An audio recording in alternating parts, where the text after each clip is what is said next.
मैं हूं आपका दोस्त और होस्ट सीए मयूर राजपूत और मैं आपका स्वागत करता हूं मेरे आज के इस नए वीडियो में। आज मैं आपके साथ कुछ बहुत इंपॉर्टेंट टिप्स शेयर करने वाला हूं जो आपको आपके एग्जाम टाइम में बहुत काम आने वाली हैं। ये टिप्स आपको आपके एग्जाम के प्रिपरेशन में और जब आप एग्जाम हॉल में एग्जाम लिख रहे होंगे तब आपको बहुत बेनिफिट करेंगी। आपके पास एग्जाम लिखने के लिए 3 घंटे का समय होता है, बट आई एश्योर यू अगर आप इन टिप्स को फॉलो करते हैं तो आप उस 3 घंटे में 15 से 20 मिनट आराम से बढ़ा सकते हैं। So guys, I request you all to watch this video till the end as this video is very relevant for your exams. So let's start our today's discussion. सबसे पहली टिप जो मैं आपके साथ शेयर करना चाहूंगा, it is regarding utilizing the first 15 minutes of reading time which you get before writing the exam paper. वो 15 minute आपका एग्जाम या तो बना सकते हैं या बिगाड़ सकते हैं। उन 15 मिनट में आपकी ये कोशिश होनी चाहिए कि मैं अपने क्वेश्चन पेपर के ज्यादा से ज्यादा क्वेश्चंस को पढ़ सकूं और उनमें से आपको वो क्वेश्चंस आइडेंटिफाई करने हैं जिनका आंसर आपको बहुत अच्छे से आता है और फिर उन्हीं क्वेश्चंस को आपको सबसे पहले अटेम्प्ट करना है। उसके बाद एक और इंपॉर्टेंट चीज मैं आपके साथ शेयर करना चाहूंगा। अगर क्वेश्चन पेपर को पढ़ते टाइम कोई क्वेश्चन आपको डिफिकल्ट लगता है या किसी क्वेश्चन में कोई ऐसा एडजस्टमेंट है जो आपको लगता है कि ये एडजस्टमेंट मैं भूल जाऊंगा या मैं जब उस क्वेश्चन तक पहुंचूंगा तो वो एडजस्टमेंट मुझे याद नहीं रहेगा, तो उस एडजस्टमेंट का आप अपने दिमाग में एक लॉग बना लें और आपको जैसे ही आंसर शीट मिले आप उस एडजस्टमेंट को एक रफ कॉलम में अलग से लिख लें, क्योंकि डेफिनेटली जब आप आधे घंटे 1 घंटे या मोस्ट प्रोबेबली 1.5 घंटे बाद उस क्वेश्चन तक या उस एडजस्टमेंट तक पहुंचेंगे तो आप उसको भूल चुके होंगे। उस टाइम आपने जो रफ कॉलम में नोट बना रखा है वो आपके काम आएगा और आप अपने आंसर को अच्छे से लिख पाएंगे।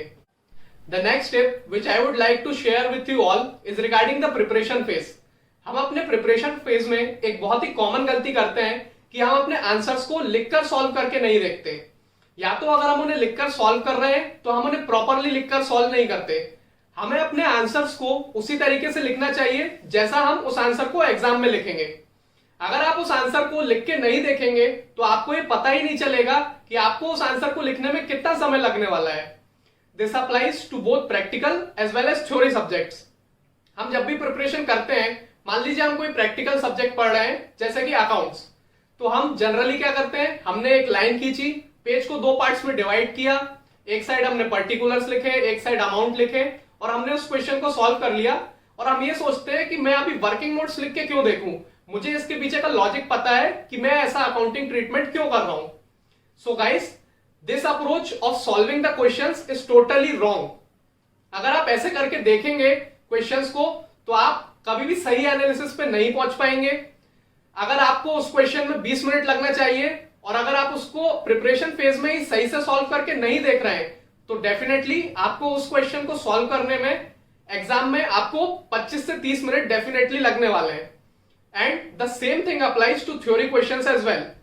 So my request to you all is कि आप सारे questions को properly लिखकर solve करके देखिए और बिल्कुल वैसा ही लिखिए जैसा आप उसका आंसर एग्जाम में लिखने वाले हैं।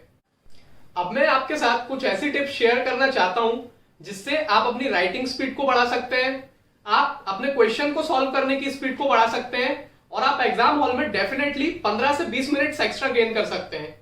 So the first tip is regarding the pen which we use. आप एग्जाम से 2 महीने पहले एक पेन चूज कर लीजिए और एग्जाम से 2 महीने पहले से लेकर एग्जाम तक उसी पेन से लिखने की प्रैक्टिस करिए। पेन की ग्रिप एक बहुत ही इंपॉर्टेंट रोल प्ले करती है। अगर आप अलग अलग पेन यूज करेंगे तो आपका हाथ पेन पर सेट नहीं हो पाएगा। So always use that pain जिसकी ग्रिप के साथ आप कंफर्टेबल हो। अगर आप सोचे कि मैं अभी कोई से पेन से लिख लूं और एग्जाम में मैं दूसरे पेन से लिखूंगा तो डेफिनेटली आपकी ग्रिप में रेजिस्टेंस आएगा और उससे आपकी राइटिंग स्पीड स्लो होगी। सो गाइस, जैसे मान लीजिए आप अगर सेलो ग्रिपर पेन यूज कर रहे हैं तो आप उसी पेन को यूज कीजिए और एग्जाम में भी उसी पेन से लिखिए, तो ये टिप आपके लिए बहुत एडवांटेजियस होगी। पेन के रिगार्डिंग एक और इंपॉर्टेंट टिप मैं शेयर करना चाहूंगा। मान लीजिए अगर आपका कल एग्जाम है तो आपके पास आज 3 से 4 पेन ऐसे होने चाहिए जो थोड़े चले हुए हो। आप सोचते हैं कि मेरा कल एग्जाम है, आज मैं नए पेन ले आऊं 3-4 और मैं उन्हीं पेन से अपने एग्जाम को लिखूंगा। सो डेफिनेटली जो नया पेन होता है उसकी ग्रिप में और उसके चलने में थोड़ा रेजिस्टेंस होता है और उसका फ्लो बनने में 2 से 3 पेज लग जाते हैं। जब आप 2 से 3 पेज लिखेंगे तभी उस पेन का फ्लो बन पाएगा। तो ऐसे केस में आपकी राइटिंग स्पीड स्लो होगी और आपका कुछ ना कुछ टाइम वहां पर बर्बाद होगा और चांसेस है कि आपका पेपर थोड़ा सा छूट जाए। तो आप जो 3 से 4 पेन है, वो जो थोड़े चले हुए 3 से 4 पेन है, आप उन्हीं को अपने एग्जाम हॉल में लेकर जाएं। The next step is regarding the calculator which we use. एक सीए स्टूडेंट के लिए उसका कैलकुलेटर सबसे बड़ा हथियार होता है और साथ ही साथ वो उसका सबसे बड़ा दोस्त भी होता है। तो आपके पास 2 ऐसे कैलकुलेटर होने चाहिए जिन पे आपका हाथ जमा हुआ हो और आपको वो दोनों कैलकुलेटर एग्जाम हॉल में लेकर जाने हैं। मान लीजिए अगर आपका एक कैलकुलेटर खराब हो जाता है तो आप अपना दूसरा कैलकुलेटर यूज कर सकते हैं। अगर आप एक ही कैलकुलेटर लेके जाएंगे तो और वो अगर खराब हो जाता है तो आप मान लीजिए कि आप उस एग्जाम के लिए बिल्कुल फिनिश्ड हैं, क्योंकि वहां पे आपको कोई नया कैलकुलेटर नहीं देने वाला। सो गाइस, आई अगेन रिपीट, आपके पास 2 कैलकुलेटर होने चाहिए जिसपे आपका हाथ जमा हुआ हो, वरना आप अगर नया कैलकुलेटर लेके जाएंगे तो आप वहां पर उसमें नंबर्स और इनटू, मल्टीप्लाई, डिवाइड यही ढूंढते रह जाएंगे, जिसमें आपका काफी टाइम वेस्ट होगा। Some more important tips which I would like to share with you all, जो मैंने भी अप्लाई करी और इन टिप्स को अप्लाई करने से मुझे बहुत फायदा हुआ। So I will make you go through one by one. सबसे पहले तो आपको एग्जाम से 15 दिन पहले आपका वो टाइम टेबल होना चाहिए जो आपका एग्जाम डे पर होगा। जैसे मान लीजिए आपको सुबह से लेकर शाम तक आप एग्जाम डे पे क्या करेंगे, वही टाइम टेबल आपको एग्जाम के 15 दिन पहले से फॉलो करना है। और आप जिस टाइम एग्जाम लिखने वाले हैं उस टाइम आपका माइंड सबसे ज्यादा एक्टिव होना चाहिए। नॉर्मली हमारा एग्जाम 2 से 5 बजे के बीच होता है, तो एग्जाम से 15 दिन पहले तक आपको अपने 2 से 5 बजे तक का टाइम ऐसा रखना है जिसमें आपका दिमाग सबसे ज्यादा एक्टिव हो। एक और इंपॉर्टेंट टिप जो मैं आपके साथ शेयर करना चाहूंगा कि जैसे हमारा एग्जाम 2 बजे होता है तो आपको 11 बजे तक या मैक्स टू मैक्स 11:30 बजे तक पढ़ाई करना बंद कर देनी है, क्योंकि एग्जाम से 1-2 घंटे पहले आपका दिमाग रिलैक्स होना बहुत ज्यादा जरूरी है। सो आप अपने टाइम टेबल को उसी तरीके से फ्रेम करें कि एग्जाम के दिन आपका 11-11:30 बजे तक पढ़ाई का कोटा पूरा खत्म हो जाए। और लास्ट में सबसे इंपॉर्टेंट टिप जो मैं आपके साथ शेयर करना चाहूंगा कि एग्जाम सेंटर पर जाकर बिल्कुल मत पढ़िएगा। कोई भी नोट्स, कोई भी बुक या कोई भी स्टडी मटेरियल बिल्कुल मत ले जाइएगा। आपने जो प्रिपरेशन करी है आप उस पर भरोसा रखिए, अपने ऊपर कॉन्फिडेंस रखिए, सेल्फ बिलीफ रखिए, आपका पेपर बहुत अच्छा जाएगा। एग्जाम सेंटर पर आपके दिमाग का रिलैक्स होना बहुत ज्यादा जरूरी है। अगर कोई आपका दोस्त आपके पास आता भी है कि भाई तूने ये टॉपिक पढ़ लिया क्या, या ये एडजस्टमेंट है, ये अमेंडमेंट नया आया था वो तूने पढ़ लिया क्या, तो आपको उसमें दिमाग लगाने की बिल्कुल जरूरत नहीं है। आप उसको सीधा बोलो भाई मैंने नहीं पढ़ा, और आप उसको फिर वहां पर पढ़ो भी मत, क्योंकि हो सकता है कि वो एडजस्टमेंट 2 मार्क, 4 मार्क या 8 मार्क्स का है।